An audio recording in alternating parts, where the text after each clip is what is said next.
Good evening, viewers. It's Josie. Welcome back to Eclectic Movie Reviews. We are at the end of May. The day of this recording is May 25th, 2023. May is Mental Health Awareness Month.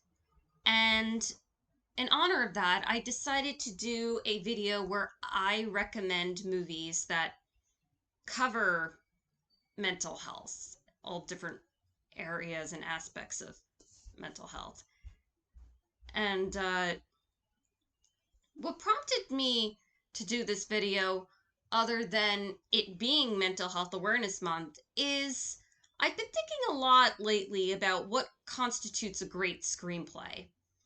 And, um, you know, if you want to tell a good story that covers mental health related themes, you obviously need to have good writing. And I found that the stories that have intrigued and moved me the most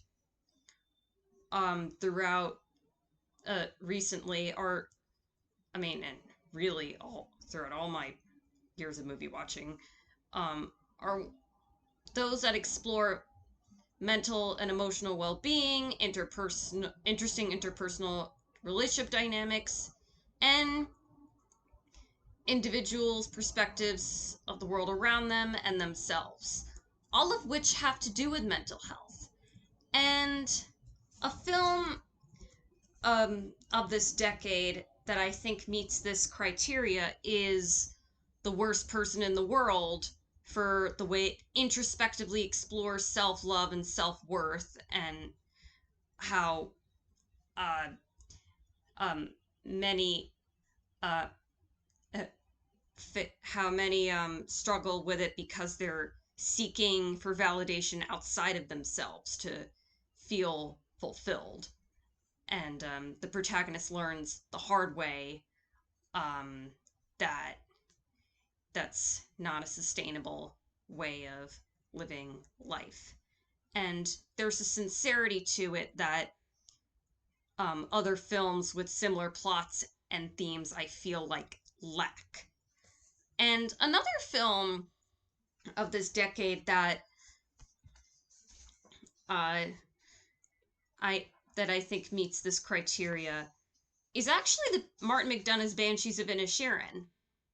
Uh, it's not only a story of friendship falling apart, but also mental health struggles. I mean, clearly, if someone is cutting off their fingers to in order to let their friend know that they want to be left alone, I would say they're mentally ill. It explores isolation and loneliness, and there's the insecurity of Colin Farrell and Brendan Gleeson's characters.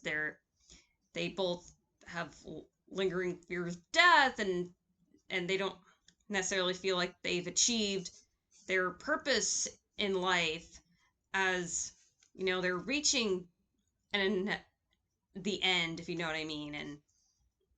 And their lack of motivation leads to regular drinking at the pub. That was their life. And Barry Keoghan's character being abused by his father since early childhood, that has an effect on him. And I I've been thinking about all this. The film is set in the 1920s. These issues were not clinically studied as much as they would be today. And even then, there's still room for improvement, but that's a whole different story. But I don't know if there was a hospital on that island, but clearly, actually, no, there wasn't, because Brendan Gleeson's character didn't go to one after he cut his fingers off. But I was doing some research on the history of mental health treatment in Ireland, and there were asylums, but the Mental Health Treatment Act was not set in motion until 1945. And, sorry, in the movie, the sister Siobhan, played by Carrie Condon, tells Colin Farrell and Brendan Gleeson's characters that they're acting like total idiots, but she doesn't use the words you should be psychoanalyzed or you should go to therapy.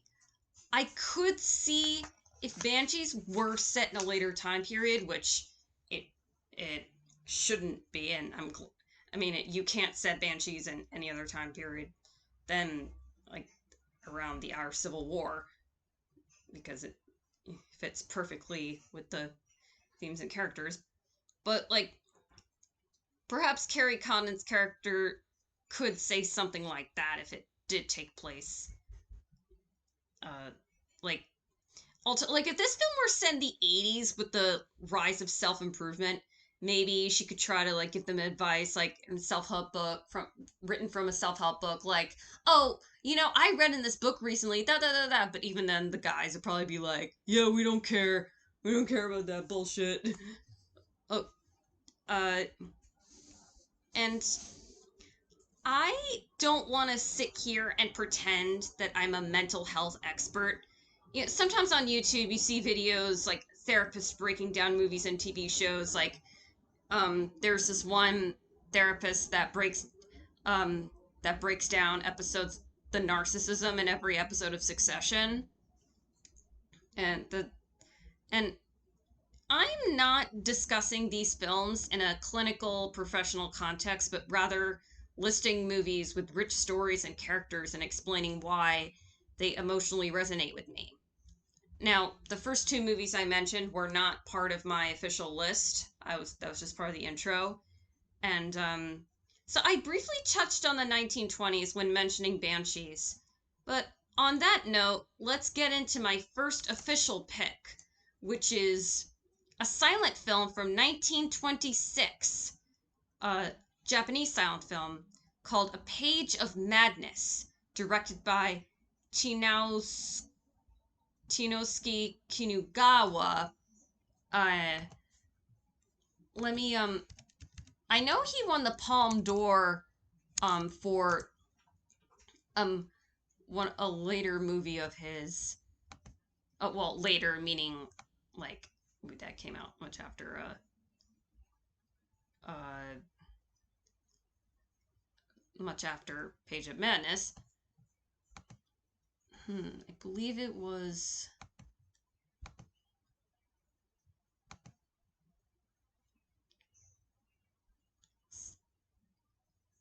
I believe it.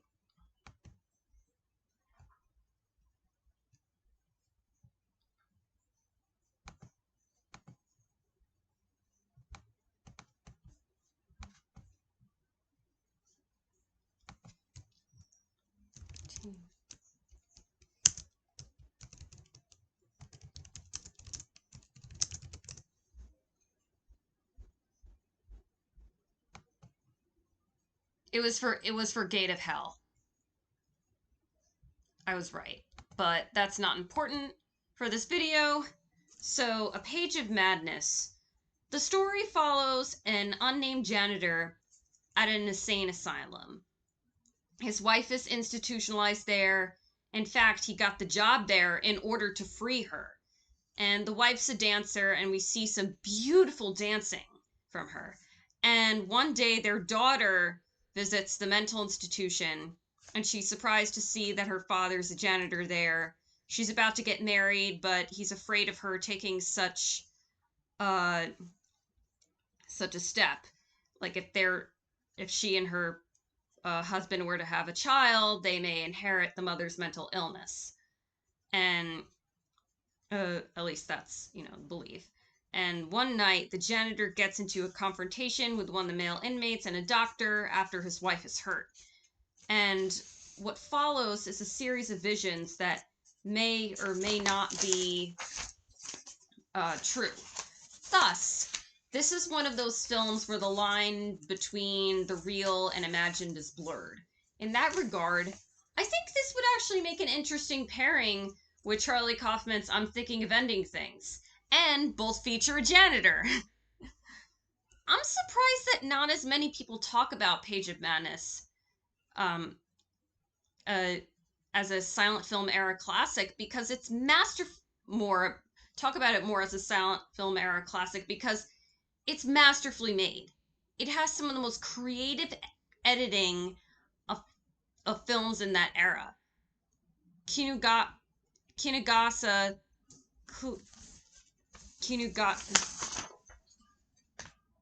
Kinugasa clearly takes influence from German expressionist films such as The Cabinet of Dr. Caligari. Fair warning, the story is quite hard to follow. Unique from other films of the silent era, it doesn't have title cards. Perhaps on future Blu-ray editions, it could include subtitles to make up for that. Even so, the lack of title cards sort of adds to the cerebral dream logic, or nightmare logic, nature of the film because it makes things more ambiguous and a little more ambiguous and does not give the audience 100% clear, concrete answers. I don't know if Carl Theodor Dreyer saw this film upon its release, given that it was lost for a long time.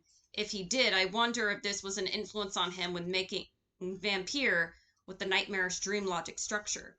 All in all, what makes A Page of Madness such a progressive film for its era is the way it humanizes those with deep psychological issues. Excuse me. It goes beyond... I hiccuped. It goes beyond depicting them as diseases and illustrates how they're rooted in trauma, grief, and feelings of not belonging. You know, as I said, this is the 1920s, so ethics with dealing with such individuals were different, definitely different back then, and things, at least hopefully, I mean, in some, to some degree, have improved. Somebody on Letterboxd called this the OG original trauma film. And the most unique aspect about this film is how it explores how humans oftentimes hide behind masks, literally and figuratively in this case, to mask our traumas. A Page of Madness is available to watch on YouTube, and with sticking with the theme of generational trauma, my next pick is 1998 film, a Danish film, the this one that started the Dogma 95 movement, The Celebration, written and directed by Thomas Vinterberg. So, when the patriarch of a bourgeoisie family holds his 60th birthday gathering, his adult children attend. The eldest son, Christian, runs a restaurant in France. The younger son, Michael, played by Thomas Bo Larsen, who is in Another Round, runs an assumably sketchy grill bar. And the anthropologist's daughter, Helen. And there was another daughter who was Christian's twin sister who tragically died. And Christian is asked to give a speech, and secrets are revealed. I don't want to give too much away because I don't want to spoil the surprise factor, but broadly speaking, without revealing too many specifics, this film illustrates how child abuse can impact an individual's mental health later down the line, and the provocatively unsettling dialogue is darkly hilarious. It gets progressively more tense as the film goes on. The ensemble cast is wonderful. Vinterberg effectively balances the absurd and the realistic. The film finds a way to make you have empathy for all the characters, even those who you may not initially think deserve it. And this is in no way a business satire, but as I was watching this dysfunctional bourgeoisie family gathering, I very much thought of Succession. The first episode of Succession is actually called Celebration. And and in it, they're celebrating Logan's birthday. I wonder if and Succession has its final episode on Sunday night, so this is fitting to talk about. I wonder if Jesse Armstrong, the creator of Succession, has seen this film and took any inspiration from it. Somebody on Letterboxd wrote, it was so funny, I was waiting for Lucas Matson to arrive. While Winterberg is more interested in telling a story about a dysfunctional family, one could make the argument that he is commenting on aristocratic facades.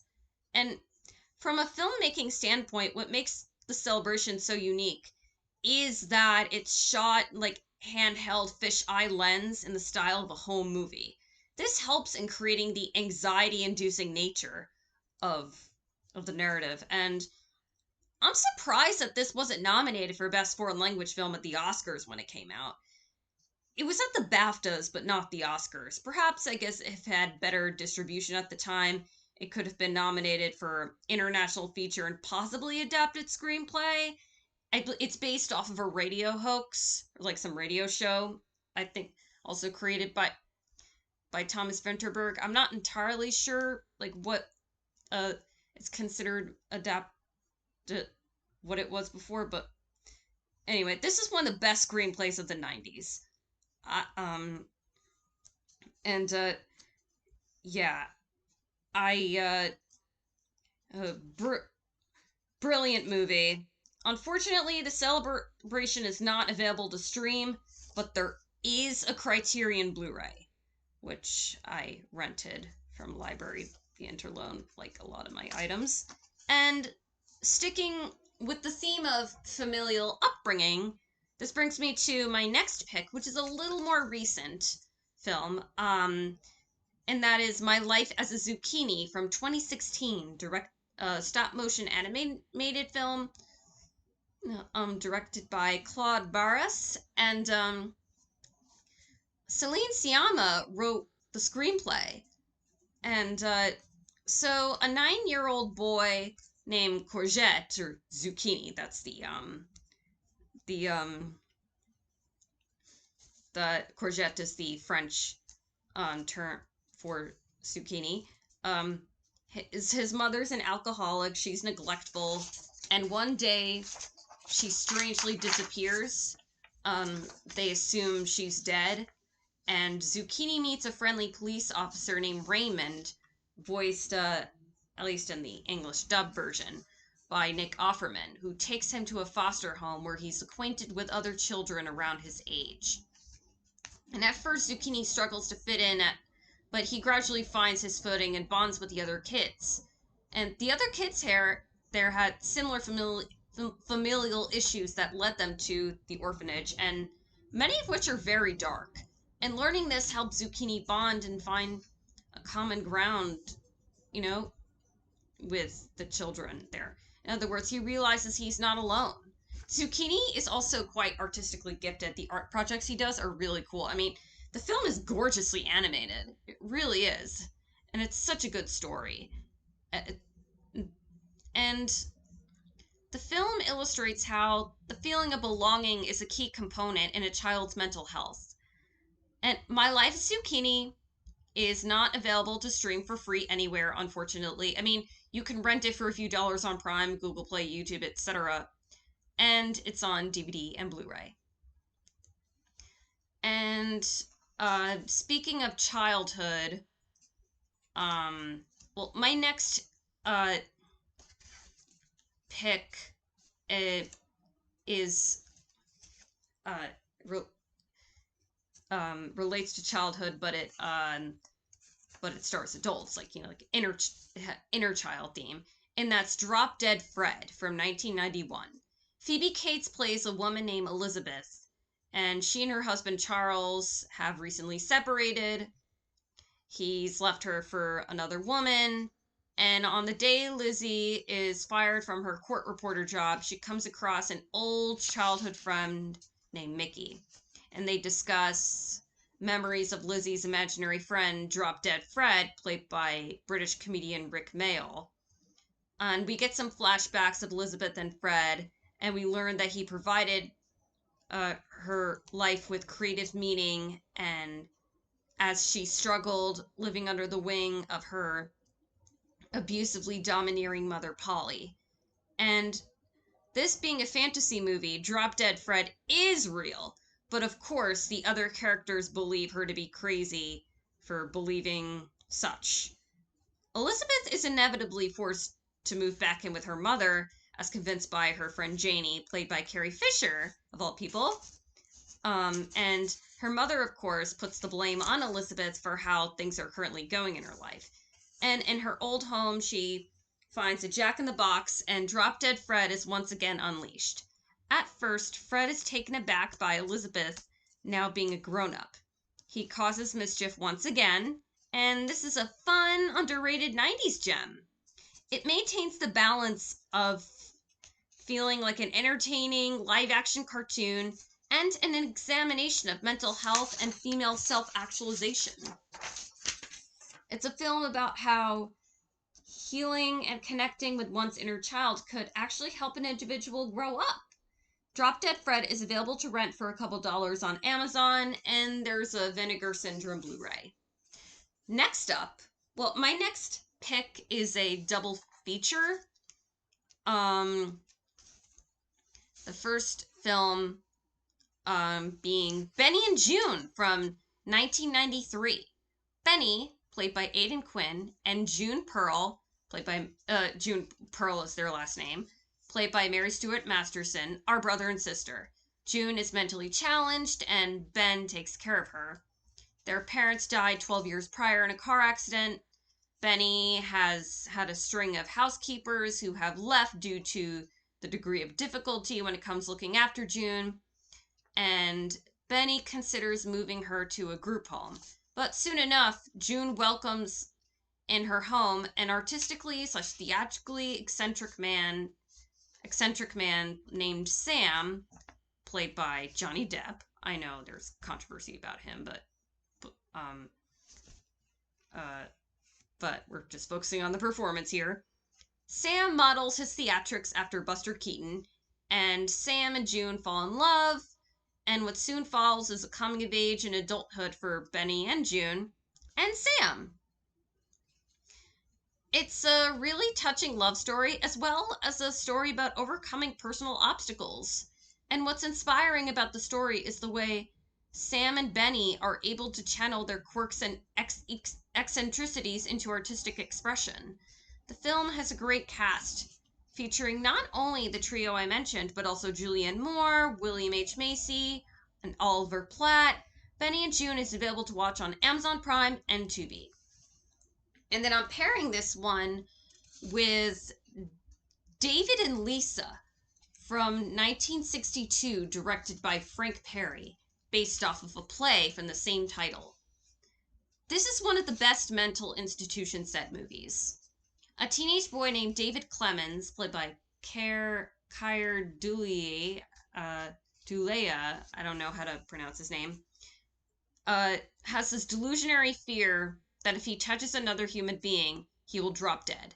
And because of this, because his phobia is so extreme, his mother brings him to a mental institution specialized for treating people around his age. And he meets and befriends a fellow girl named Lisa, played wonderfully by Janet Margolin, with a split personality, one that talks in rhyming verse, and the other that doesn't speak at all.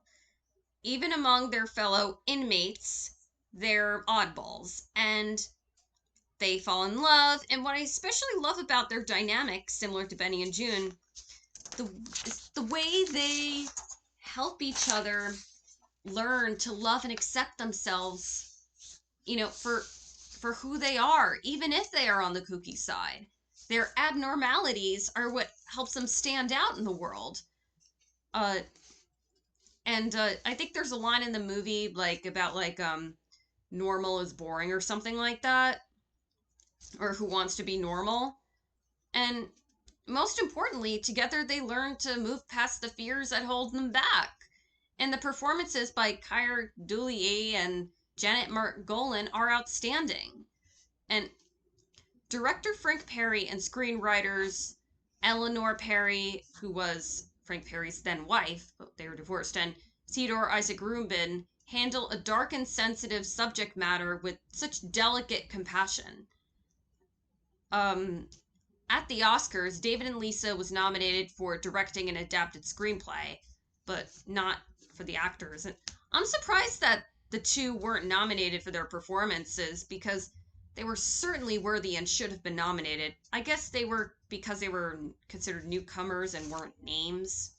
In a field of 10, I think this could have been nominated for picture. Like Field of 10 if it existed back then. Anyway, David and Lisa is a really sweet movie that shows us how even the oddest and most misunderstood of individuals can have heart and humanity. Just like Benny and June. It's available to watch for free on Tubi and YouTube. And then my next pick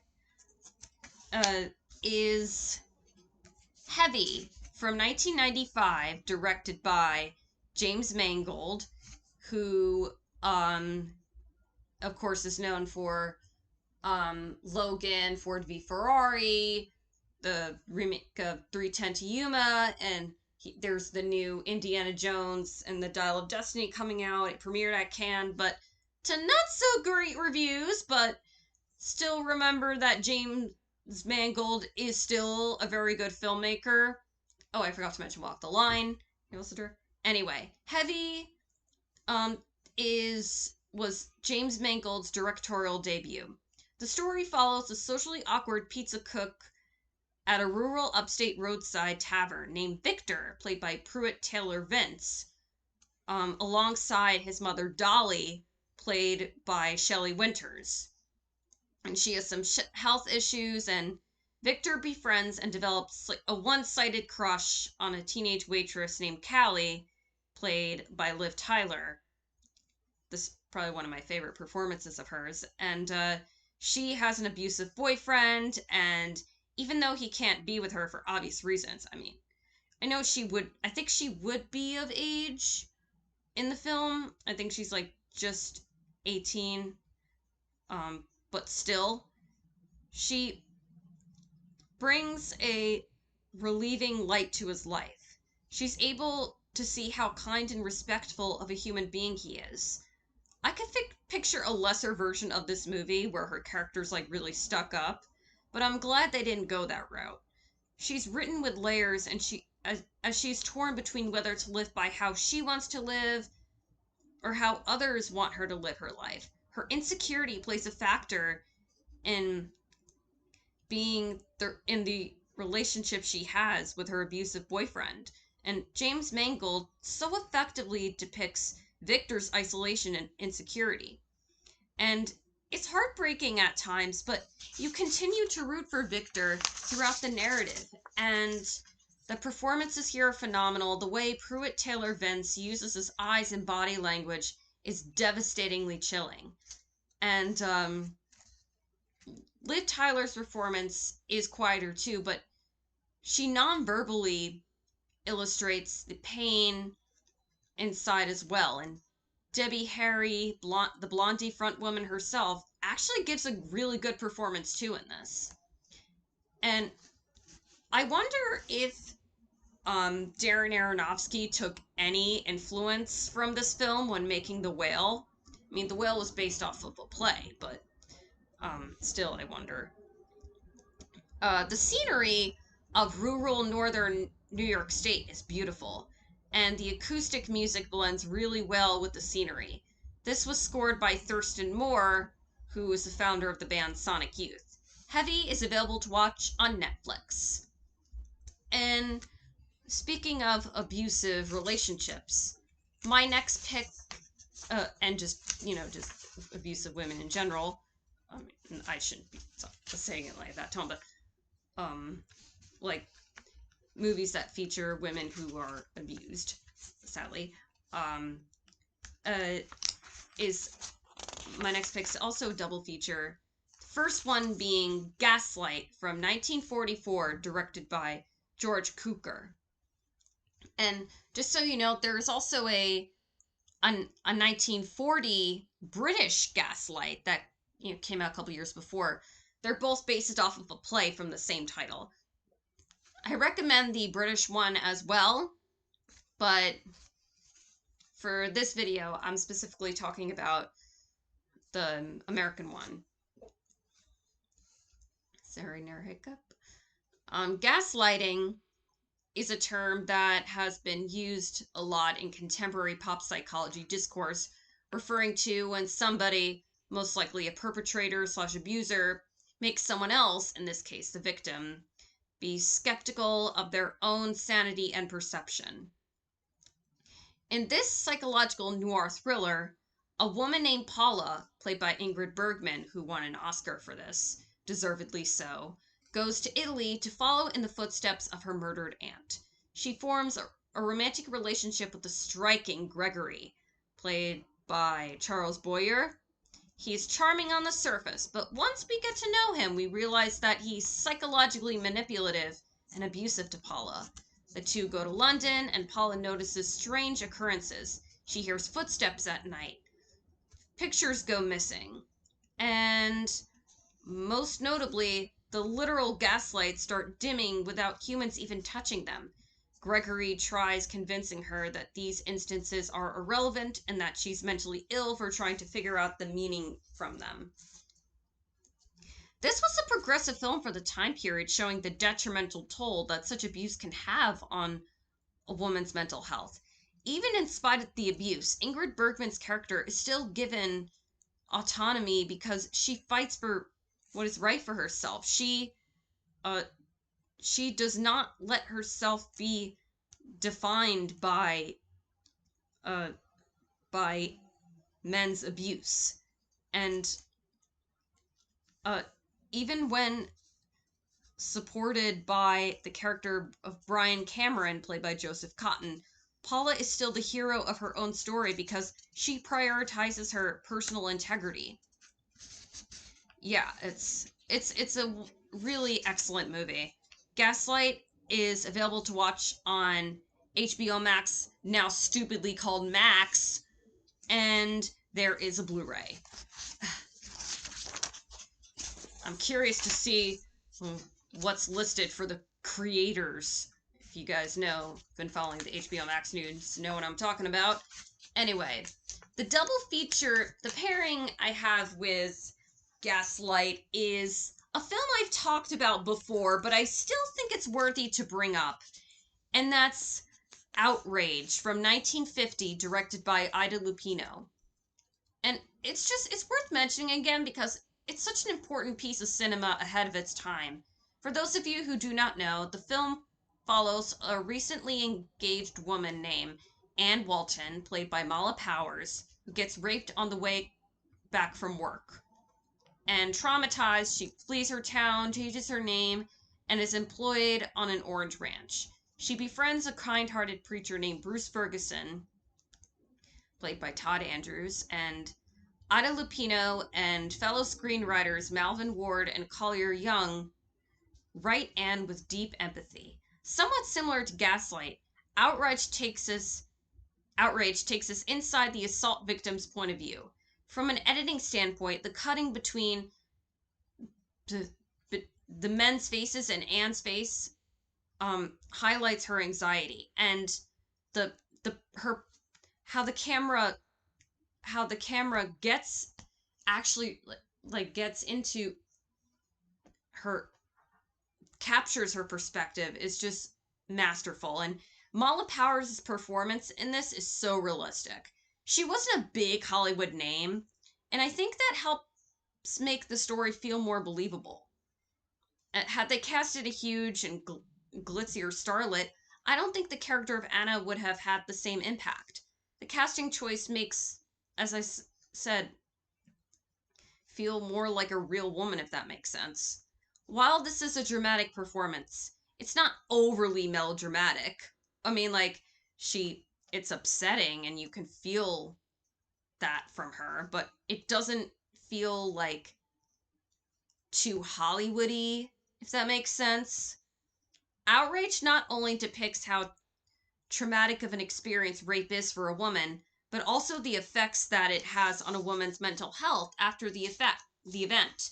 As Anne is living in her new town, she's constantly worried if she'll be raped again. And I'm surprised this isn't listed in the canon, if you will, of more often of the best films directed by women, especially since it was way ahead of its time.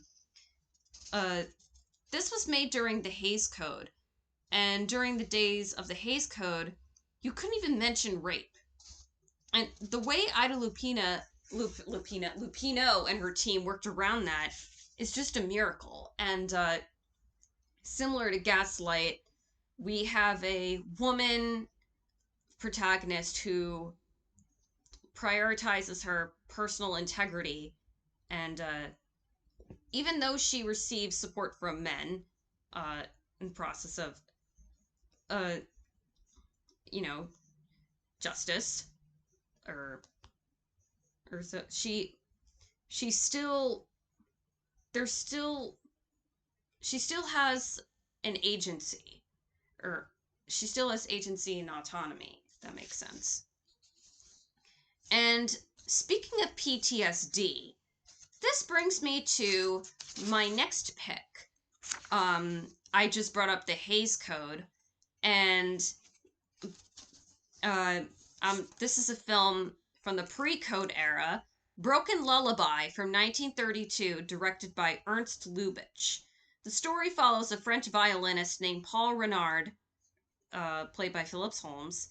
He's grappling with the grief of killing a German soldier named Walter Holderin in World War I. The two of them were both students at a French music school. Although Paul gets absolution from a priest, he travels to Germany intending to find Walter's family, intending to, you know, express his remorse. And when Paul arrives there, he befriends and falls in love with Elsa, played by Nancy Carroll, the woman whom Walter was going to marry had he lived. And the Holderin family is falsely convinced that Paul and Walter were childhood classmates. And harboring guilt is detrimental to one's mental health. And this film illustrates the importance of expressing one's emotions trapped away. Paul's remorse for killing Walter, eats and tears him up inside. And what hurts him the most is knowing that Walter, just like him, was a human being. More importantly, Broken Lullaby is a humanistic tale that does not blame or point fingers at any side when showing the aftermaths of World War I. It shows us the potential for hope and redemption among human beings. That speaks to the sincere and insightful screenplay co-written by Samson Raphaelson. He wrote the screenplays for The Shop Around the Corner, Suspicion, Heaven Can Wait, and The Harvey Girls. But yeah, Broken Lullaby, I really dug this movie when I watched it a couple months ago. I don't think there's a Blu-ray, but it is available on DVD. Next up, my final pick is Nothing But a Man from 1962, directed by Michael Romer. This is a black-led romantic independent film from that era, and Michael Romer was Jewish, a Jewish white man, but he made this. What inspired him to make this film was, like, with experiences of anti-Semitism, him, seeing similarities with the black community, with how they faced discrimination. He made this film, and even though it was made by a white filmmaker, it still feels very authentic and sincere. So, in the film, Duff Anderson, played excellently by Ivan Dixon, is a railroad worker. He's an absentee father of a 4-year-old boy, meaning, like, he's absent a lot. His father's an emotionally abusive alcoholic. His father, played by...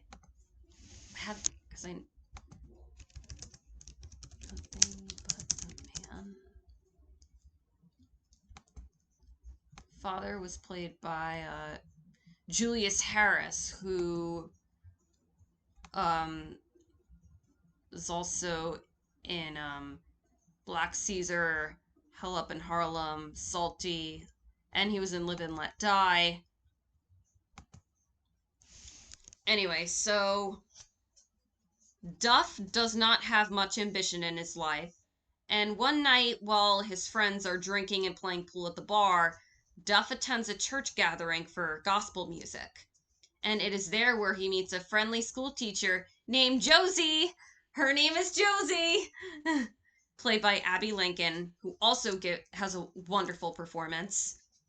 And they start seeing each other in spite of her father's disapproval. Josie's father, uh, he's the she's the she's the daughter of the preacher.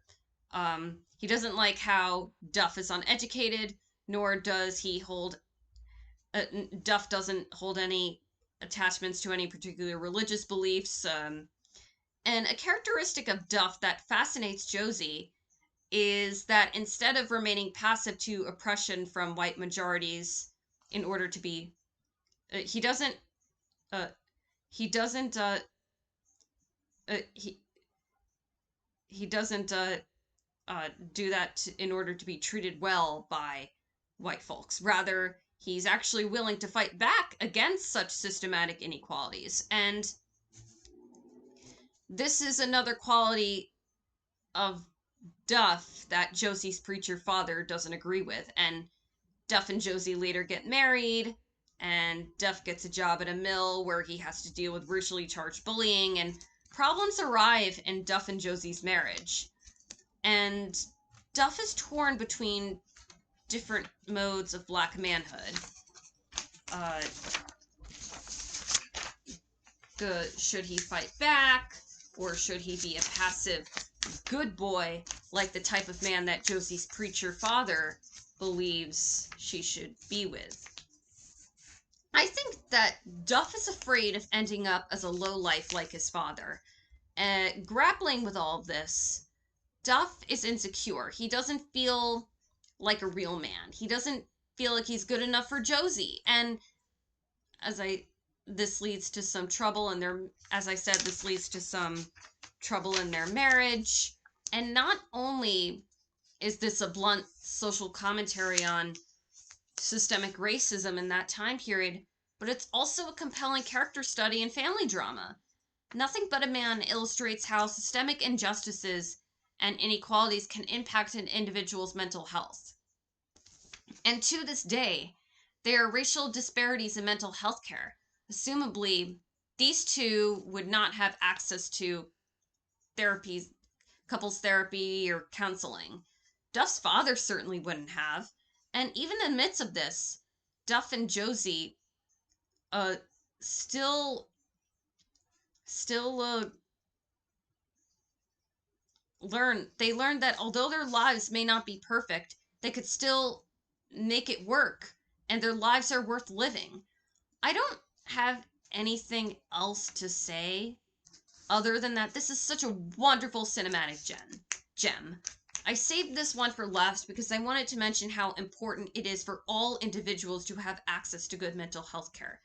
Nevertheless, strictly referring to the film as a race narrative limits it because at its center, it's a love story about people trying to live the best lives they can, regardless of skin color. And Duff's biggest obstacle besides systemic racism is coming to terms with his father and confronting his insecurities, and which all ties in with his relationship, with himself and with Josie. Nothing But a Man is available on DVD, but you can also watch it for free on YouTube. Criterion or some other label, put this out on Blu-ray, please. This was my longest video yet, but I'm proud I did it. It was such a pleasure recording this. I love doing the research. Thank you for watching. Take good care of yourselves. Be positive. Goodbye for now.